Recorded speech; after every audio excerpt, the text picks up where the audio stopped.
Most people will enter 2026 unchanged, not because they lack intelligence, not because they lack desire, but because they mistake time for transformation. Sit with this thought before you do anything else. Time does not change people. Repetition does. The turning of a year is neutral. January does not arrive with moral force. It brings no clarity, no discipline, no courage. Whatever enters 2026 will carry forward exactly what you bring with you.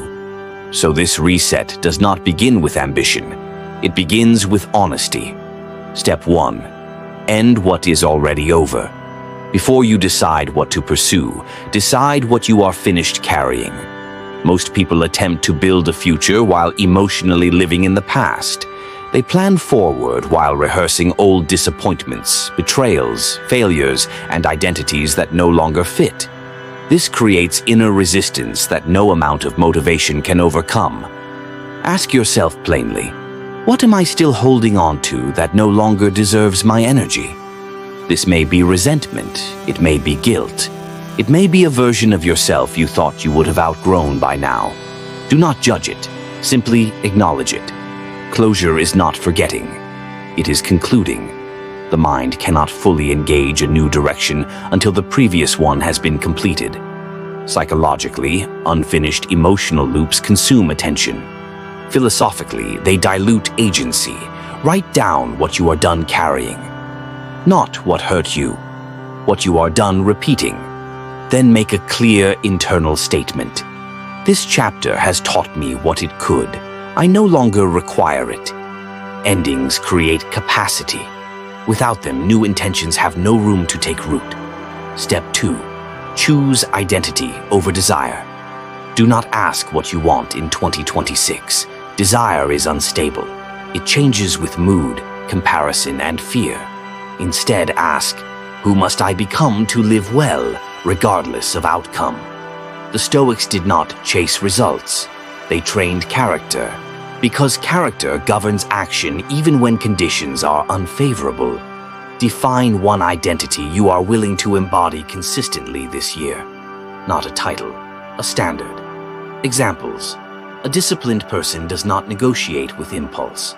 A grounded person responds rather than reacts. A focused person protects attention as a moral duty. Identity simplifies decision-making. When identity is unclear, every choice becomes a debate. When identity is defined, behavior follows naturally. Ask before each decision, is this aligned with who I am becoming or who I am done being? Step 3. Replace goals. With systems, goals are outcomes. Systems are behaviors. Goals depend on motivation. Systems depend on structure. If you rely on motivation, you will repeat the same cycle: enthusiasm, inconsistency, guilt, restart. Instead, design systems that function even when energy is low. A system is simple. It is repeatable. It is realistic. If you want clarity, design a daily thinking practice. If you want health, design a minimum movement rule. If you want growth, design a fixed learning window. Do not ask how much you can do. Ask what you can maintain. Consistency is philosophical discipline in action. Step 4. Remove friction before adding effort. Most people believe they fail because they lack willpower. This is false. They fail because their environment contradicts their intentions. Willpower is finite. Design is permanent. Examine your surroundings carefully. What repeatedly pulls your attention? What tempts behavior you later regret? What drains energy without producing value? Remove obstacles to discipline before demanding discipline. If focus matters, remove distraction. If health matters, remove convenience foods. If peace matters, remove constant noise. The mind reflects its environment. Arrange it wisely. Step 5. Abandon the all-or-nothing mindset. Perfectionism is not high standards. It is fear disguised as virtue. The all-or-nothing mindset says, if it isn't perfect, it isn't worth continuing. This guarantees stagnation. Progress is built through continuity, not intensity. If you miss a day, continue the next. If you fail once, adjust once. If momentum slows, preserve structure. The disciplined mind does not dramatize deviation. It corrects course. Ask after any setback, what is the next reasonable action? Then take it without commentary. Step 6. Practice emotional visualization. Do not visualize outcomes. Visualize conduct. The mind does not change through images of success.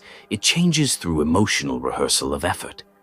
Imagine yourself waking up without resistance, acting despite discomfort, choosing restraint over impulse, completing what you once avoided. Feel the calm that follows disciplined action. Feel the quiet confidence of self-trust. This trains the nervous system to associate effort with safety rather than threat. Then act. Visualization without action is fantasy. Visualization with action is preparation. Step 7. Work with resistance. Resistance is not a sign to stop. It is evidence of growth. The nervous system resists unfamiliar behavior even when it is beneficial. This is biological, not personal. When fear appears, do not analyze it excessively. Acknowledge it, say, "This is new, discomfort is expected." Then proceed calmly. Courage is obedience to reason in the presence of fear. Step 8. Build selective accountability. Isolation magnifies doubt. Choose 1 or 2 people who embody the standards you respect. Share process, not performance. Avoid broadcasting intentions widely. The Stoics valued restraint. Too much exposure invites unnecessary interference. Accountability should strengthen resolve, not dilute it. Step 9. Use gratitude as stability. Gratitude is not passive acceptance. It is strategic awareness. Track progress, not just distance remaining. Acknowledge improved reactions, increased consistency, reduced internal conflict. Gratitude reinforces identity. It signals progress to the brain and stabilizes motivation. Step 10. Become before you achieve. Do not wait for results to act differently. Act now as the person your future requires. The disciplined person acts without applause. The grounded person does not rush clarity. The focused person guards attention relentlessly. Achievement follows alignment, not the reverse. 2026 will not save you, but it will reflect you. You do not need a perfect plan. You need a coherent one. You do not need more motivation. You need fewer contradictions. Live deliberately.